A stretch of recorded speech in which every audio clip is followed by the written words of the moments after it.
अजीजान मन, आपको आपके भाई आदिल राजा का सलाम पहुंचे। मैं आपको सोल्जर स्पीक्स के ऊपर खुशामदीद कहता हूं। आज 26 जनवरी 2026 है।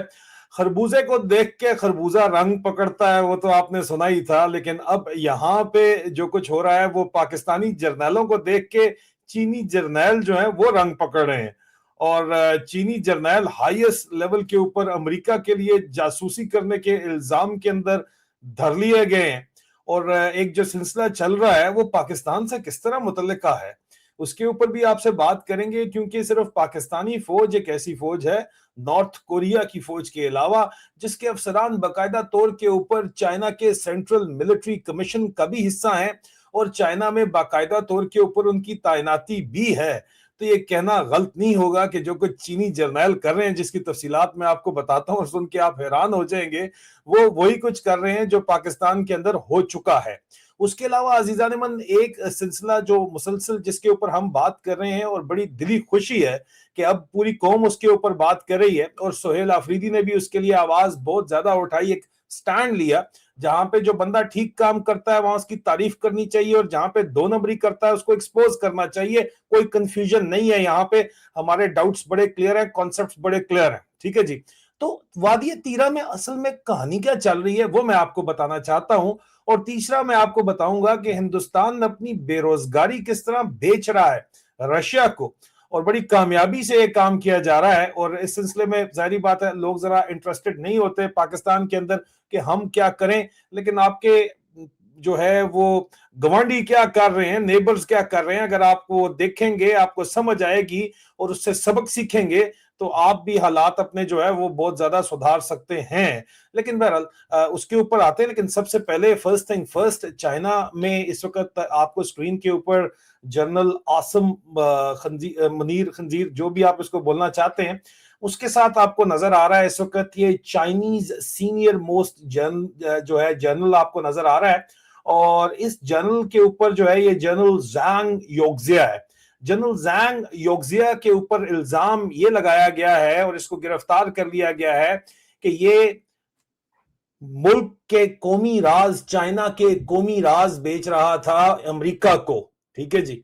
और ये इकलौता जनरल नहीं है, बहुत से जनरल्स को रगड़ा लगा है और मैं आपको तफसीलात वो बताऊंगा। लेकिन सबसे पहले ये जो मुनीर मिस्त्री के साथ खड़ा हुआ है जर्नैल, ये धर दिया गया है, टॉप जर्नैल है वहां पे। ठीक है, जाहिर बात है कि ये नहुसत का साया जो ही पड़ा है चीनी जर्नैल पे। लेकिन चीनी जर्नैल जो है बड़ा खुल के ये गेम कर रहा था और इसके ऊपर ग्लोबल मीडिया ने भी रिपोर्ट किया है। आप देखिए कि इसके ऊपर स्टोरी ये है कि ये ऑपरेशनल लीडर था पीपल्स लिबरेशन आर्मी का और इसको डिसमिस कर दिया गया है एक दिन पहले। और बीजिंग की हाई कमांड, सिर्फ ये बंदा नहीं है जिसको इकलौता डिसमिस किया गया है, इसके अलावा ये एक सिलसिला है जो कि मुसलसल चलाया जा रहा है। चाइना के टॉप जनरल्स जो हैं उनको एक्यूज किया गया है कि वो न्यूक्लियर सीक्रेट्स जो है वो अमेरिका को बेच रहे थे और उनको उसके बदले रिश्वत ले रहे थे। और वो जो है जनरल जैंग योक्जिया हाईएस्ट लेवल का जनरल है, जिसने न सिर्फ ये किया बल्कि वो कहते हैं कि इन्होंने तो वजीर दफा भी जो है वो भी अपनी मर्जी के साथ इन्होंने लगाया है। और ये कहानी जो है सिर्फ यहां तक महदूद नहीं है। जाहिर बात है पाकिस्तानियों का असर रसूख तो इनके ऊपर है, चीनियों के ऊपर। चीनी बड़े महदूद इनकी मुलाकातें हैं अभी, और जो पाकिस्तानी जनरल जो कुछ कर रहे हैं, इनकी याशी प्रोग्राम बिलियनियर्स बने हुए हैं, तो इनके देख के कोई असर तो उन्होंने लिया होगा। सीरियस बातचीत है, कोई गलत बात नहीं है। मैं इसके ऊपर आता हूं कि किस तरह मैं ये बातचीत कर रहा हूं। लेकिन पहले आपने बात समझनी है कि सदर शी जिनपिंग ने और चाइनीज ने किस तरह इनको इनकी औकात के अंदर लेके आए हैं। और जब तक जर्नैलों को आप उनकी औकात के अंदर नहीं लेके आएंगे उस वक्त तक जो है वो किसी सूरत भी आप अपना मुल्क चला नहीं सकते। क्योंकि उसके ऊपर फिर ये बदमाशी राज अगर हो जाए, जर्नैली राज हो जाए, तो चाइना वाला का काम वैसे अच्छा है। बाकी नॉर्थ कोरिया में जो हो, पाकिस्तान में खुद जो मर्जी होता रहे। अपना उन्होंने मामला बड़ा सेट रखा हुआ है, अपने मामले के अंदर वो किसी और को नहीं आने देते। और ये मामला सिर्फ अभी से शुरू नहीं हुआ। पाकिस्तान से कनेक्शन के ऊपर मैं आता हूं, लेकिन मैं आपको सिर्फ पहले बताते चले पाकिस्तान के कनेक्शन के ऊपर पहले बात करते हैं। याद है आपको लेफ्टिनेंट जनरल जावेद इकबाल साहब? जावेद इकबाल साहब जो है, लेफ्टिनेंट जनरल जावेद इकबाल को किसने क्या किया था, ये इसके ऊपर इल्जाम था, इसके ऊपर और ब्रिगेडियर रिजवान राजा साहब के ऊपर ये इल्जाम था और कि इन्होंने मिलके, ब्रिगेडियर रिजवान राजा ने और जनरल जावेद इकबाल ने, army strategic force command, nuclear assets असासे इनके पास थे। इन्होंने पाकिस्तान के न्यूक्लियर राज अमेरिका को बेचे थे। लेकिन क्योंकि चाइना में तो जुर्रत है, हिम्मत है, वो तो सीधा उन्होंने अमेरिका का नाम ले दिया है। पाकिस्तानियों की तो आपको पता है ना कि जरूरत ही नहीं है, उनकी तो फटती है अमेरिका का नाम लेते हुए। तो पाकिस्तानियों ने अमेरिका का नाम नहीं लिया था जनरल बाजवा ने, उसने कहा था जी ये फॉरेन इंटेलिजेंस एजेंसीज को राज बेच रहे थे। हालांकि जनरल जावेद इकबाल जो है ये अमेरिका से आईफोन्स लेके आए थे, और मैं खुद इस पूरे केस को, मैं इसकी इनसाइड जानता हूं। मुझे जिस वक्त सर्विंग था मुझे पता था, मैं पाकिस्तान में था, कि जनरल साहब जो हैं वो आईफोन के तोहफे तमाम जर्नलों को दिए थे, और वो आईफोन बग्ड थे, पकड़े वहां से गए थे। और एक जर्नल को शक हो गया, उसने चेक करवाया, उसने कहा ये सर बग्ड है। तो उसने चेक किया किसने दिया, उसने कहा तोहफा दिया जनरल जावेद इकबाल ने, अमेरिका से लाके सबके लिए खरीद के जर्नलों में बांटे हैं। और वो बाजवे तक को बांटे गए थे, आर्मी चीफ को। वहां से स्कैनिंग के अंदर पकड़ा गया, क्योंकि आर्मी चीफ वैसे ही सज्जे खब्बे आगे पीछे से खा पी रहा होता है, इतना खा रहा होता है, फिटा हुआ होता है, कि उसको उन्होंने कहा कि यार अच्छा चेक करा लेना, आगे किसी को गिफ्ट देना है, ये लेकिन आया क्यों है। बहरहाल जो चेक हो गया उसकी वजह से ये पकड़ा गया बंदा, और इसको उम्र कैद की सजा हुई। और ब्रिगेडियर राजा रजवान को जो है वो सजाए मौत दे दी गई, फांसी की सजा हुई। ब्रिगेडियर है ना, जूनियर है। और जर्नैल जिसने सबको, और ये सिर्फ लोता नहीं था, पूरा नेटवर्क था। और इसको आके अब बाद में जाके बिल्कुल आम माफी का ऐलान भी कर दिया गया, ये अपने घर में रह रहे हैं जनरल, और इसको तमाम पर्क्स एंड प्रिविलेजेस वापस कर दिए गए हैं, क्योंकि इसके पास, और रजवान राजा को भी फांसी वासी कोई नहीं दी गई, उसकी भी मेरे ख्याल में अभी भी जेल के अंदर ही मौजूद है। लेकिन ये बंदा अपने तमाम पर्क्स एंड प्रिविलेज के बाद वापस क्यों बैठा हुआ है, क्योंकि इसके पास उन तमाम लोगों के नाम है, पूरे राज हैं। इसने जाहिर बात है हिस्सा सबके अंदर बांटा था ना, कोई एक बंदा थोड़ी है। तो इन जर्नलों के रंग जो हैं, और आप अगर कहते हो कि आसम मुनीर जो है वो, अब तो उसके ऊपर इल्जाम लगाया जाता है, अमेरिका इसराइल दोनों के एजेंट होने का अगर इनके ऊपर इल्जाम लगाया जाता है, तो क्या ये इल्जाम सही है गलत है, इसका फैसला तो आप खुद करें। लेकिन इस वक्त पाकिस्तानी जर्नलों का रंग चीनियों पे जिस तरह चढ़ा है, तो चीनी लेकिन बहरहाल उसको कंट्रोल कर रहे हैं बड़े तरीके से। चाइना ने जो गेम किया, आप देखें कि सदर शी जिनपिंग ने जो काम किया है, उसने अभी जो एक दिन पहले, ये आपको टॉप के ऊपर नजर आ रहा है, सेंट्रल मिलिट्री कमीशन का वाइस चेयरमैन, चेयरमैन खुद है प्रेसिडेंट शी जिनपिंग, तो फिर उससे उसका जो नंबर 2 है, फौज का सीनियर पोस्ट अफसर है, वाइस चेयरमैन, उसको उसने उड़ा दिया है। और कहा है कि जनाब ये अमेरिका को, इल्जाम उनके ऊपर यही है कि न्यूक्लियर सीक्रेट्स अमेरिका को बेच रहा था। और इससे पहले चाइना मिलिट्री कमीशन का वाइस चेयरमैन 2 अक्टूबर 2025 में भी करप्शन के लिए उड़ाया गया था। उससे पहले जनाब नेशनल मिनिस्टर ऑफ डिफेंस 2023 के अंदर करप्शन के ऊपर उड़ाया गया था। Chief of central military commission joint staff department इस वक्त भी अंडर इन्वेस्टिगेशन है वायलेशन के लिए। और director of central military commission political work department 2025 में उसको भी करप्शन के ऊपर हटाया गया था। और जो भी सज्जे खब्बे होने की कोशिश करता है उसको चाइना जो है लुढ़का देता है, और चाइना ने अपना मामला तो सेट रखा हुआ है, ठीक है, लेकिन हमारे जर्नैल, उनको कौन लटकाए भाई, इनको कौन पूछे, इनसे कौन जो है वो सवाल करे, इनका एहतसाब करे, इनके ऊपर मुकदमात करे, कोई नहीं कर सकता, क्योंकि इन्होंने खुद अपने अर्दली हुकूमत के अंदर रखे हुए हैं। तो ये काम हो रहा है। और मैं आपको ये बात बड़ा वाज़ेह तौर के ऊपर बता दूं कि जब तक आप पाकिस्तानी फौज को उसकी औकात के अंदर लाके, मैं नहीं कहता कि फौज नहीं होनी चाहिए, फौज होनी चाहिए, लेकिन फौज को फौज का काम करना चाहिए। फौज को आपका जो है हुकूमत करने का कोई राइट नहीं है। और ये जो बदमाशी आईएसआई और मिलिट्री की तरफ से की जा रही है, रेगुलर फौज तो उसके अंदर इन्वॉल्व नहीं होती, लेकिन रेगुलर फौज की कमर के ऊपर ही तो ये सारी की सारी बदमाशी की जा रही है। अगर एफसी को यूटिलाइज किया जाता है, रेंजर्स को यूटिलाइज किया जाता है, पुलिस को यूटिलाइज किया जाता है, तो फौज के ऊपर तो यूटिलाइज किया जाता है, क्योंकि एक अफसर अगर खड़ा हो जाए, लियाकत चट्टा बना देते हैं उसको। कोई पुलिस अफसर खड़ा हो जाए, जाके फौज ही उसको उठा के लेके आती है ना। तो फौज की बदमाशी के सर के ऊपर ही तो सारा काम हो रहा है। और अगर फौज को उसकी औकात में पाकिस्तान में ना लाया गया, तो फिर ये पूरे के पूरे खित्ते के लिए इंतहाई खतरनाक तरीन जो है अमल है। सिर्फ पाकिस्तानी तो भुगत रहे, पूरा रीजन भुगतेगा, और दुनिया पूरी भुगतेगी, ये भी मैं आपको बता दूं। क्योंकि ये जहनी मरीजों का राज जब होता है, और सिर्फ ये इस तरह के करप्ट जर्नलों का राज होता है, तो फिर वही होता है जो कि इस वक्त आपको लैटिन अमेरिका में होता नजर आ रहा है। और आपकी सॉवरेनिटी जीरो हो जाती है, और सिर्फ और सिर्फ सिक्योरिटी स्टेट बन के रह जाते हैं, और आपके अपने सब्जेक्ट्स भी जो पाकिस्तान के अंदर इस वक्त हो रहा है, तो वो भी आसम ला चल रहा है पाकिस्तान के अंदर। लोग लड़ने की जो कोशिश करते हैं, ईमान मजारी, हादी अली, उनके साथ क्या हुआ है वो आप देख रहे हैं। और एक लाइन है, लाशें तक गायब कर दी जाती हैं, जो कि 26 नवंबर 2024 वाली गायब की गई, उससे पहले लाल मस्जिद में जो कुछ हुआ।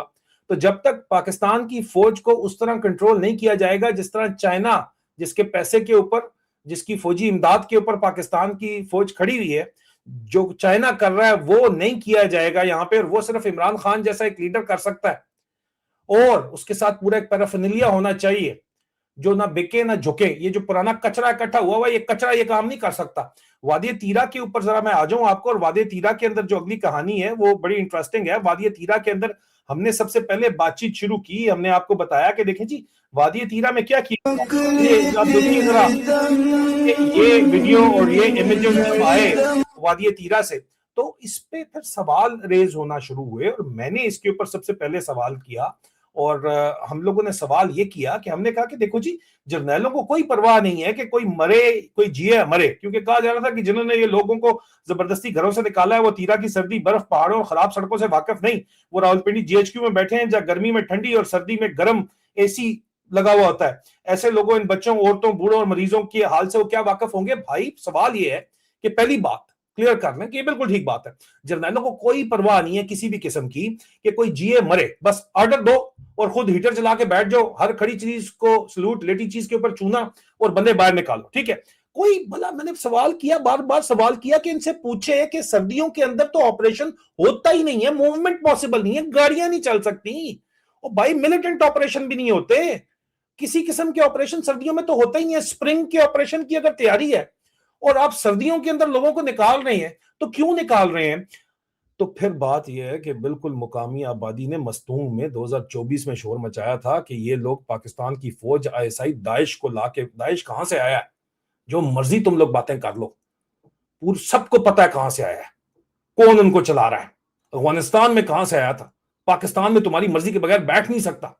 मस्तूंग में 2024 के अंदर मस्तूंग में लोगों ने कहा कि यार इनको क्यों ला के बैठा रहे हो हमारे सरों के ऊपर, तुम्हें क्यों नहीं शर्म आ रही, तुम्हें क्यों नहीं हया आ रही, ये तुम क्यों काम कर रहे हो? लेकिन कोई बात नहीं जी, वो तो the children of lesser god, Balochistan वाले तो वो तो गद्दार है, वो रहा है, ये बकवास करके तुम लोगों ने उनको जो उनका हाल कर दिया है और नफरत पैदा कर ली अपने आप से तुम लोगों ने, और अब तुम वही काम करना चाह रहे हो। दाइश को मस्तूंग के अंदर आपने आबाद किया, वहां पे उन्होंने अपना जो टेरर इकोसिस्टम चलाने के लिए उन्होंने प्रोडक्शन नारकोटिक्स की शुरू की, और इस वक्त पाकिस्तान, टेलीग्राफ की स्टोरी मैंने पहले की थी, टेलीग्राफ ने पिकअप की, नारकोटिक्स हब बन गया पूरी के पूरी दुनिया का।